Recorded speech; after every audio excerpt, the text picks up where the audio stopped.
forecast first. Sponsored by Matex Heating, Cooling, and Plumbing. All right, take a look at temperatures across the area tonight. We've got readings in the mid and upper 80s. 87 in Danville, 86 in Watsika right now. It has been a little bit warmer out there across the board.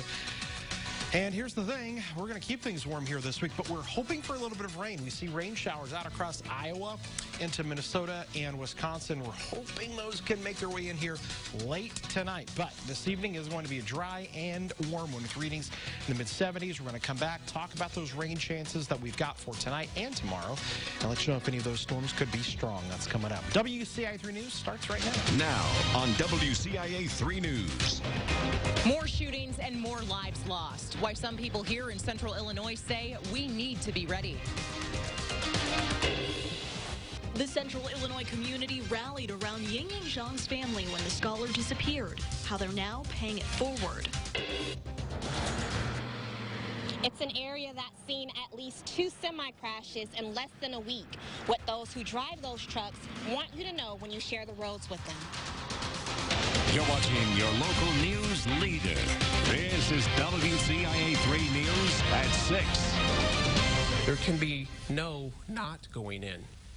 When lives are at stake and every second counts, it's the only choice officers have. Here in central Illinois, police aren't just trained on skills, but also state of mind. Good evening, I'm Paul Cicchini. And I'm Jessica Coons. Jennifer is off tonight. This weekend, dozens were killed when shooters opened fire at a shopping complex in El Paso, Texas, and a busy neighborhood in Dayton, Ohio. The news has people all over the country feeling rattled, including here in central Illinois. The response from first responders during an active shooting can mean the difference between life and death. And today we learned how a change in mindset changes everything. We have team coverage tonight. WCIA 3's Emily Braun is live at the Police Training Institute in Champaign. Gabrielle Franklin is live in Springfield. First to Emily. Emily, officers there are learning to expect active shootings. That's right, Jessica. Many officers that are serving your communities right now got their start here at the Police Training Institute. And in these recent years, they're not seeing this as a rare circumstance anymore. Instead, they're taught to treat it as a very real possibility. And their instructor told me if they cannot rise up to the challenge, they need to consider another career. Back in 1996, I went through PTI. I was in this very classroom, in fact. We didn't talk about active shooter back then. It wasn't a topic that was known about. Now it's a topic many people worry about and at the heart of political debate. It's happening all over the country in schools, churches, stores, bars, and busy areas of town. It's happened in central Illinois.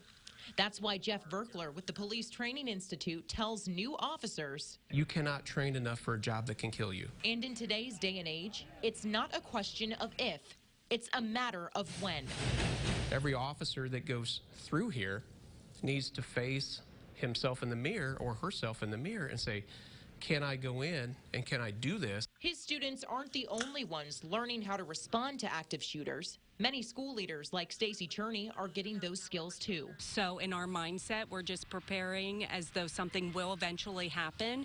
The U of I grad used to teach in Champaign. She's a principal in Pennsylvania now, but she says everyone can benefit from knowing how to keep themselves and others safe. And it can be a little scary to think about what possibly could happen, but at the same time, you feel a sense of empowerment because there is a plan in place.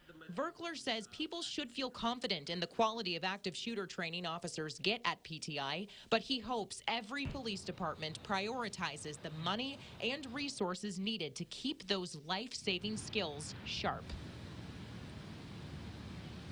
And his advice, if you ever find yourself in an active shooter situation, is this. First is to remain calm. Next, try to find a means of escape. And if you can't, find a place to lock yourself down and hide. And if you find yourself face to face with a shooter, pick up anything around you you could use as a weapon and be prepared to fight for your life. Live in Champaign, Emily Braun, WCIA 3, your local news leader. All right, Emily, thank you. President Trump responded to this weekend's mass shootings today. He said all Americans must work together to end them, saying, quote, in one voice, our nation must condemn racism, bigotry, and white supremacy. These sinister ideologies must be defeated. Hate has no place in America. The president also hinted on Twitter this morning he may support new background checks, but has not given out more details. While that conversation plays out at the national level, at least one spot in central Illinois is working to protect people in its community by educating them. That's right. The YMCA in Springfield is inviting people to a training on how to protect yourself in a mass shooting. We continue our team coverage with WCIA 3's Gabrielle Franklin, who is live at the Y. So, Gabrielle, how do they plan to do this? Paul, YMCA staffers want to make sure that everyone in this area is prepared in case of an active shooter in several different scenarios. Staffers say that they will walk through a series of events detailing how people should act during an active shooter. Staff members have been doing this training for a few years. The employees are now ready to go out into the community and help others. The goal is to make sure everyday citizens know they play a big part in keeping each other safe when this happens. We're going to have the opportunity, with the help of the aquatic staff, who are our most highly trained first aid responders, to actually go into the building and try to lock it down, for people to actually practice it. And I think that's one of the key elements that gives people a little more control of, oh, I can do this. I don't have to be specially trained. I don't have to be law enforcement. Now, staffers tell me they will be using this entire building to walk through different scenarios. Registration for the course is open right now for everyone. Now, the training goes from 4 to 6 o'clock here on Sunday, but organizers recommend that you go ahead and get here early so that you make sure you have a seat. For now, we're live at the Y on West Isles. Gabrielle Franklin, WCIA 3, your local news leader. I don't think anybody ever expected the YMCA to provide this kind of life-saving training. Gabrielle, thank you so much. Well, we told you about the president's response. Governor Pritzker responded to the shootings on Twitter as well, writing, quote, gun violence has become a public health epidemic, and it's our duty to interrupt it, to keep weapons of war off our streets, to provide mental health resources to those who need it, to stop President Trump's rhetoric fomenting white supremacy. Lives depend on it. State Senator Tammy Duckworth also commented, writing, El Paso, Dayton, Gilroy, Aurora, Parkland, Las Vegas, Orlando, Sandy Hook. There have been too many innocent lives taken. Enough is enough. A man was arrested after a traffic stop early this morning in Decatur. Officers say it happened on East Harrison Avenue near North Illinois Street. Police say they pulled over someone and the man started making movements toward the passenger seat. That's where they found a gun. The man tried to run away. Officers arrested him. A Forsyth man is facing charges of criminal sexual assault and abuse of a child. 47-year-old Jonathan Hovey works at Normal's Glen Elementary School. Police say the school district contacted them after a student told their parent Hovey repeatedly touched her inappropriately. They also reopened a report from 2005 when a first grader said she was also touched inappropriately. We have new details tonight about when a news conference will be held concerning the remains of Yingying Zhang. We have learned that it will be this Wednesday morning at 10 o'clock. It will concern the possibility of Zhang's remains being in a landfill in Vermilion County. Zhang's family met with prosecutors after her killer, Brent Christensen, was sentenced to life in prison. Defense attorneys provided the information under a grant of immunity. The news conference had been scheduled for last Friday. Also this week, the U of I said the Zhang family is establishing an endowment to assist international students and their families in times of crisis. Zhang was a visiting scholar at the time of her death.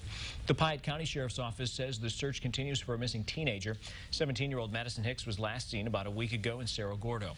She's 5'3", about 150 pounds, with brown hair and hazel eyes. She was last seen wearing shorts, a t-shirt, sunglasses, and a hat. Family says she may have gotten cold feet about moving out of Illinois and took off. The Toledo Fire Protection District is in mourning today after one of its firefighters died of cancer. Chad Sponsel passed away over the weekend. Sponsel had worked in Toledo for 4 years and in Greenup before that. His family held a memorial for him yesterday. More than 200 people were there to celebrate his life. His father, Robert, says Chad followed in his footsteps in becoming a firefighter. That's all I ever wanted to be, was a fireman. And I'm very proud and honored for him to have followed in my footsteps. Sure gonna miss him. Sponsel and his family spent the last 3 months traveling around the country to finish Chad's bucket list. For more from Toledo, you can go to WCIA.com. He's one of the most colorful stars in country music who's set to make a stop in central Illinois. Also tonight. They're usually wide open. You know, you're taking the full brunt of the sun and the weather. Fighting fires is tough enough. What's made it even more difficult for firefighters in central Illinois in the past week? Well, a recap of today will show that high temperature making it all the way up to 88 degrees, 5 degrees above average. The low pretty close to the normal at 63, and honestly, no rainfall today. As we look outside the Roofing Dog iNet Parameter weather camera, we've got a little bit of rain that's possible tonight. Small chance of a strong storm tomorrow. We'll show you how the temperatures stay pretty close to average all week long coming up.